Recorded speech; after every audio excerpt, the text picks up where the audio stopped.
Hello everyone, welcome to my channel Physics Forum। मेरा नाम सुहेल अहमद है और मैं फिजिक्स टीचर हूं आपका।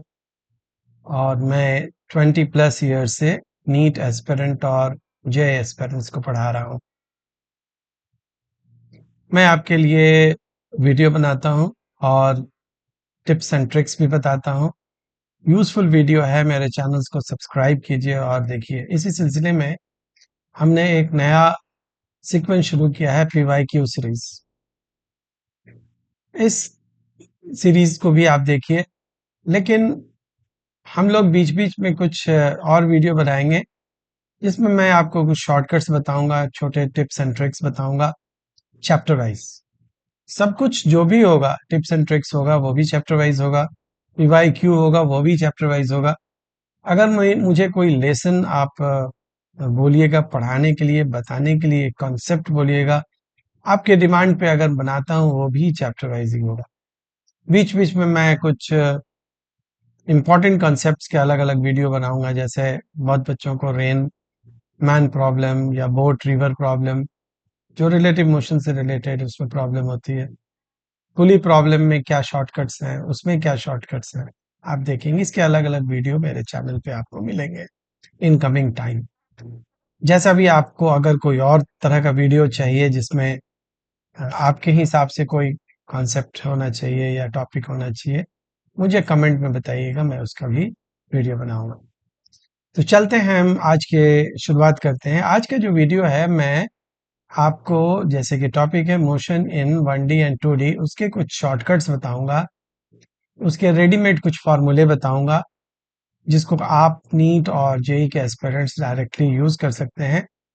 बहुत ऐसे प्रॉब्लम जो जेई और नीट में आते हैं जिसको अगर आप ट्रेडिशनल मेथड से करें तो टाइम टेकिंग होता है।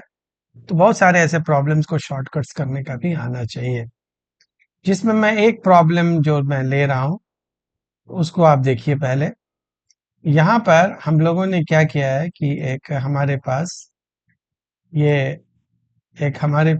एक स्ट्रेट लाइन मोशन है और हमें दिया हुआ है कि इस स्ट्रेट लाइन मोशन में जो है दो पॉइंट्स हैं यहाँ पे, इसको ए मानिए, और ऑब्जेक्ट की यहाँ पर वेलोसिटी v1 है और बी पर इसकी जो वेलोसिटी है वो v2 है। ये दिया हुआ है कि जो एक्सेलरेशन है ए, वो पूरे जर्नी में कांस्टेंट। ये आपका स्ट्रेट लाइन मोशन है। आपसे पूछा गया है कि ओ जो है वो हमारा मिड पॉइंट है, मिड पॉइंट है। वहां पर जो पूछा गया है कि वेलोसिटी क्या हो, तो अगर आप ट्रेडिशनल मेथड से कीजिएगा तो बहुत देर लगेगा, आपको कुछ नहीं करना है। मिड पॉइंट पर वेलोसिटी निकालने के लिए दो एक्सट्रीम पॉइंट्स के वेलोसिटी का स्क्वायर कीजिए, 2 से डिवाइड करके अंडर रूट ले लीजिए। लेकिन इसको यूज करने के लिए याद रहना चाहिए कि ये जो एक्सेलरेशन है वो कांस्टेंट है। तो ये जो है आपका एक कॉन्सेप्ट जो है, वन जो है, इसको नोट कीजिए। जैसे कि इसके एग्जांपल्स भी हम लोग कर सकते हैं। जैसे मान लो कि ए पे जो वेलोसिटी है v1, वो मान लो हमारा है 3 मीटर पर सेकेंड, और बी पर जो वेलोसिटी है v2, वो मान लो 4 मीटर पर सेकेंड है।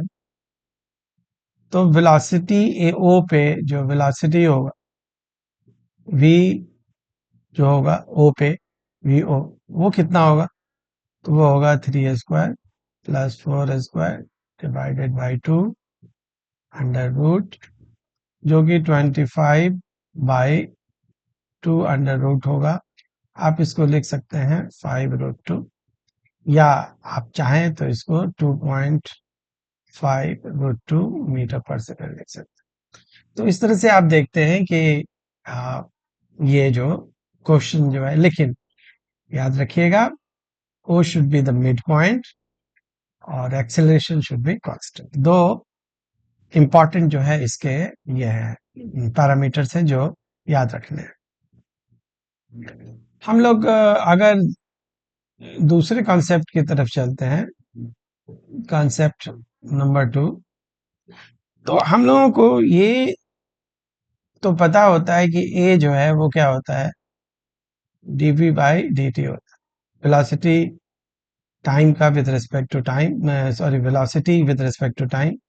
लेकिन ए को हम लोग ऐसे भी लिख सकते हैं v into d v by d x. ये भी बहुत फार्मूला यूजफुल है। अच्छा, सबको पता है कि dv बाई डी टी को क्या कहेंगे, एक्सेलरेशन कहेंगे। dx बाई डी टी को क्या कहेंगे, तो वेलोसिटी कहेंगे। लेकिन लोगों को ये नहीं पता है कि da बाई डी टी, बहुत लोगों को नहीं पता, ऐसा नहीं करे कि पता नहीं है, उसको क्या कहते हैं।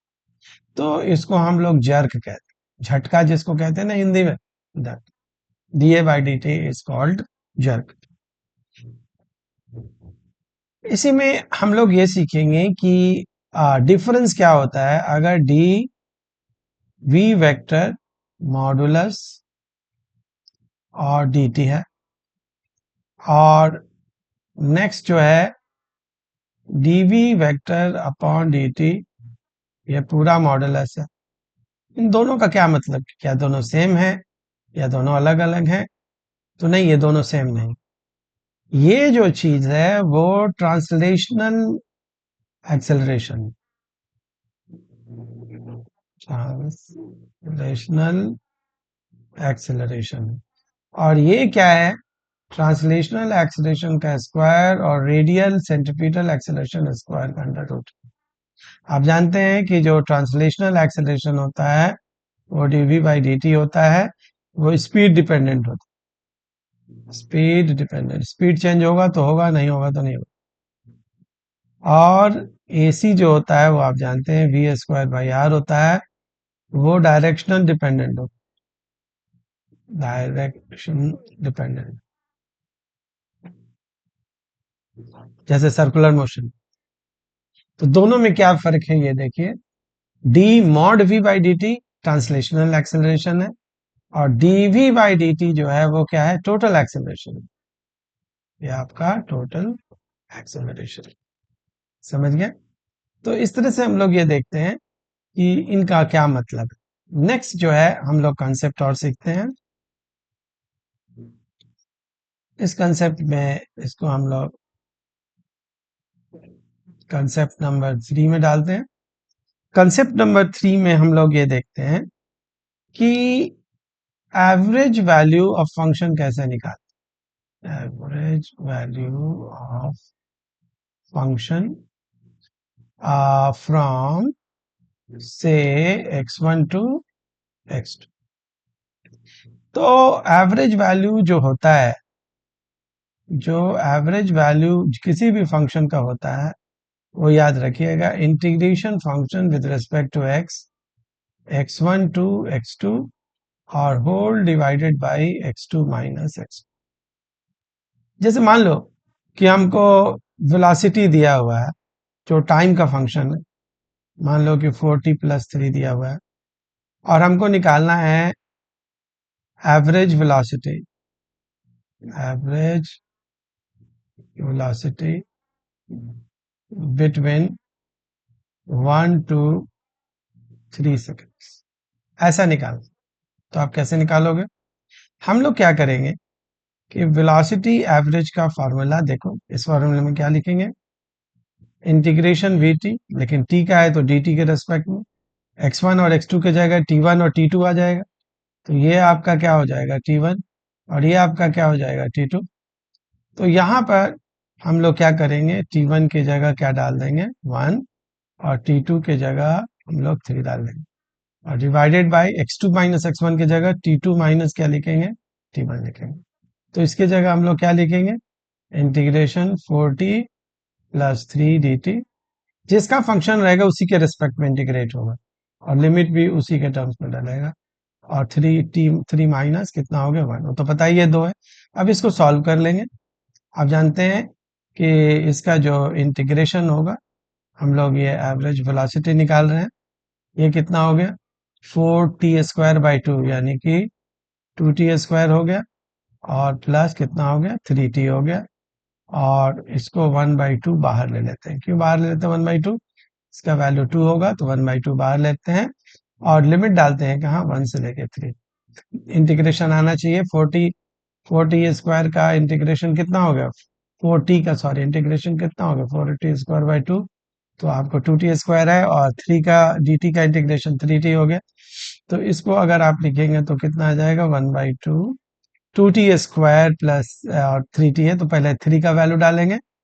तो 2 × 3 का स्क्वायर यानी कि 9 प्लस 3 × 3 और इसको एक ब्रैकेट में रख के माइनस फिर 1 डालेंगे तो 2 × 1² तो 2 × 1 और प्लस 3 × 1 और इसको घेर देंगे ब्रैकेट से तो ये हमारा 1/2। अब तो कैलकुलेशन कर लीजिए 18 प्लस 9 तो कितना हो गया जी 27 और माइनस 2 प्लस 5 कितना हो गया 2 प्लस सॉरी 3 5 हो गया। तो ये हमारा कितना आ गया 22/2 दैट इज 11 मीटर पर सेकेंड।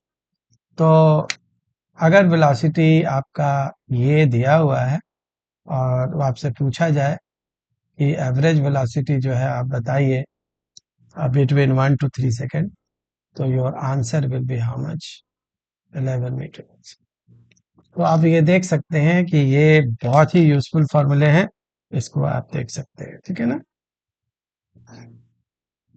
इस कंसेप्ट के बाद एक और कंसेप्ट हम लोग सीखते हैं। छोटे छोटे कॉन्सेप्ट हैं जिसको हम लोग लेके चलेंगे। कॉन्सेप्ट 4 था ना पहले क्या था 3 था। लेट मी चेक यस तो ये 4 होना चाहिए। तो ये हमारा कॉन्सेप्ट जो है वो कितना होना चाहिए 4 होना चाहिए। कॉन्सेप्ट 4 में एवरेज एक्सेलरेशन जो है का डायरेक्शन क्या होता है। Average acceleration is always directed along change in velocity।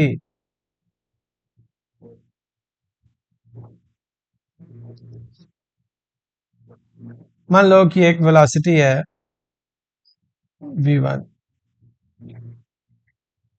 और एक वेलोसिटी है मान लो कि v2। ये इनिशियल है और ये आपका फाइनल। मान लो कोई चीज ईस्ट में जा रहा है अचानक नॉर्थ में घूम जाए तो चेंज इन वेलोसिटी कितना हुआ। चेंज इन वेलोसिटी हुआ आपका फाइनल वेलोसिटी माइनस इनिशियल। तो v2 माइनस v1 तो v2 तो अपनी जगह पर रहेगा। ये आपका क्या है v2 है लेकिन v1 माइनस होगा तो पीछे आ जाएगा ऐसे माइनस v2 तो यहाँ पे लगा दीजिए माइनस v1 वेक्टर। अब एक पैरेललोग्राम बनाइए और इधर आपका क्या हो जाएगा v2 vector minus v1 vector और वो क्या है चेंज इन वेलोसिटी। तो इसी डायरेक्शन में एक्सेलरेशन भी लगेगा। तो हमेशा एक्सेलरेशन याद रखिएगा कि it always acts in the direction of along the change in velocity. ठीक है ना। फिर एक चीज और जान लीजिएगा कि एवरेज स्पीड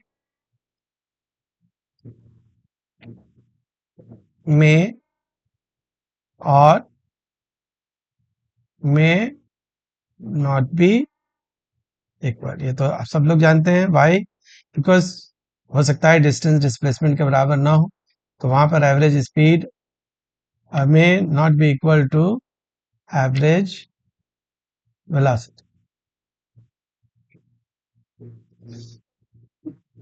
हो भी सकता है नहीं भी हो सकता है। जहां डिस्टेंस डिस्प्लेसमेंट के बराबर होगा तो होगा नहीं होगा तो नहीं होगा। बट इंस्टैन्टेनियस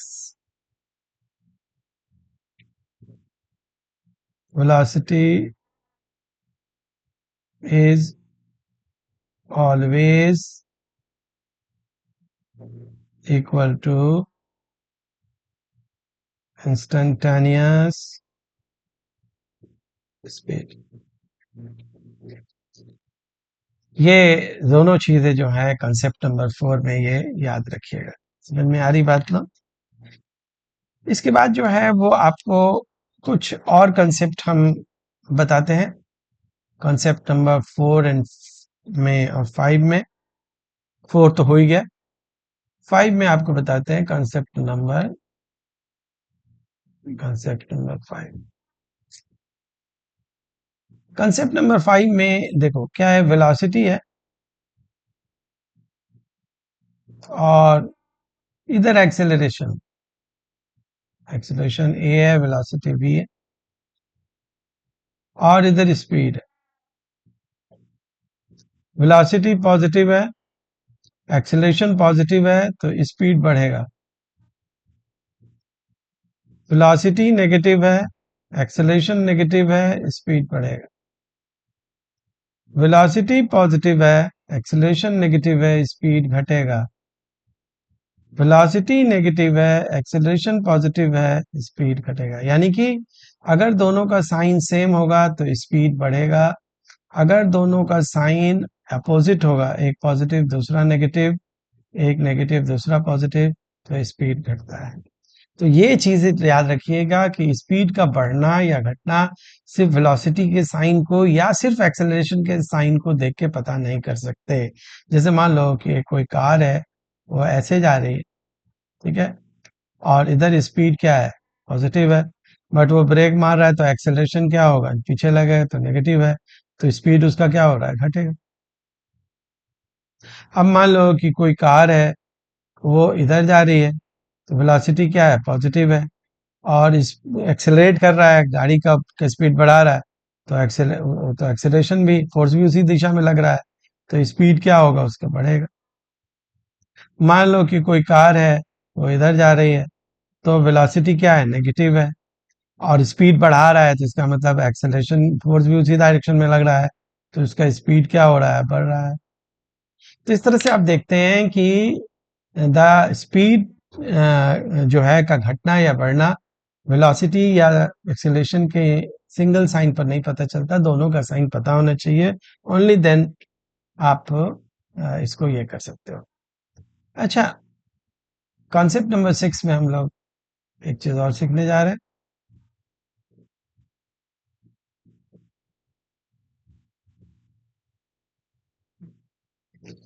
कॉन्सेप्ट नंबर 6 में देखेंगे, अगर if air resistance is not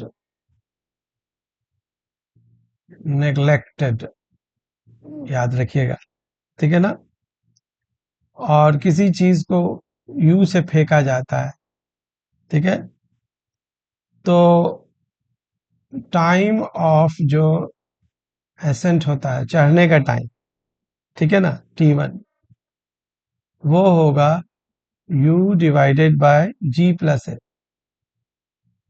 जहां पर ए क्या है, रिटार्डेशन ड्यू टू एयर।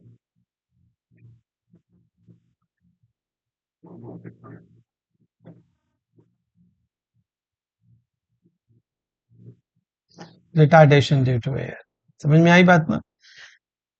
और हाइट जो गेन करेगा वो, ये जो हाइट वो गेन करेगा, एच,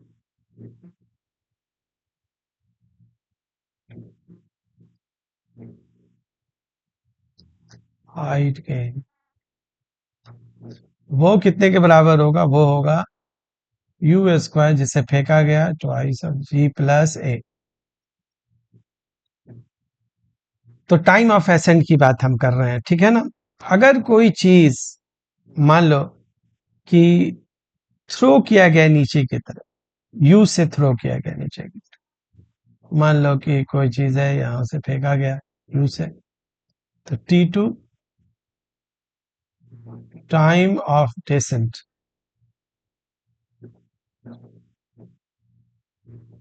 ठीक है, वो हो जाएगा आपका u divided by under root g square minus s, time of descent, ठीक है ना।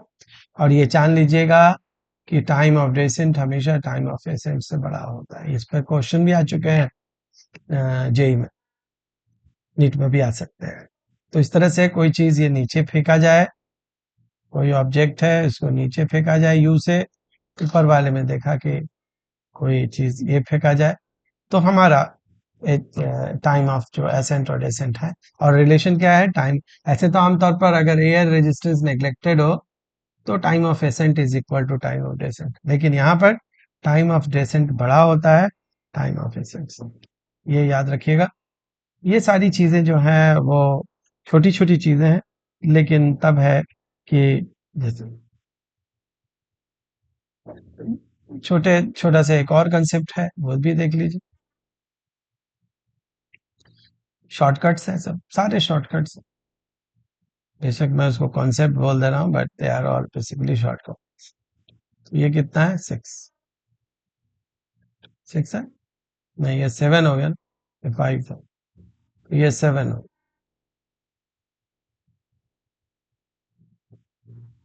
कॉन्सेप्ट नंबर 7, कॉन्सेप्ट नंबर 7 में आप देखिए कि कोई भी चीज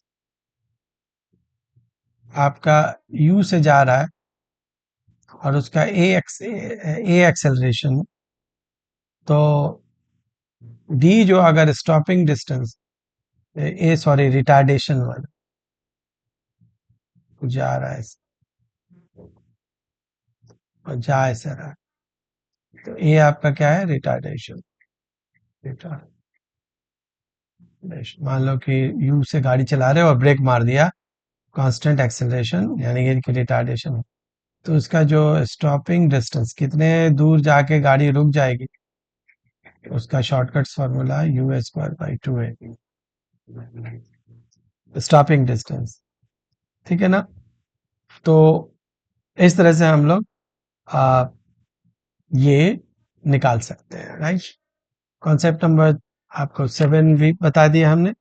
अब देखो यहाँ पर हम लोग सबसे पहले ये देखते हैं कि स्ट्रेट लाइन के सारे जो कॉन्सेप्ट थे छोटे छोटे, वो मैंने आपको उसको बता दिया, राइट। इसमें एक छोटा सा और कंसेप्ट है जो मैं आपको बता देता हूँ।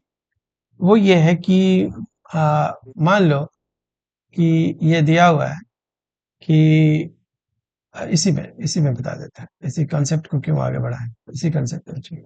तो एक ही छोटा सा चीज हुआ कि if y is equal to x का पावर n है and percentage change of x जो है वो अल्फा है,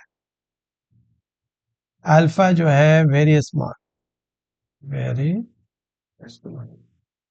से less than 5%, then percentage change of y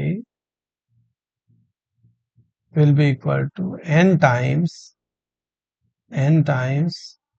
percentage change of x।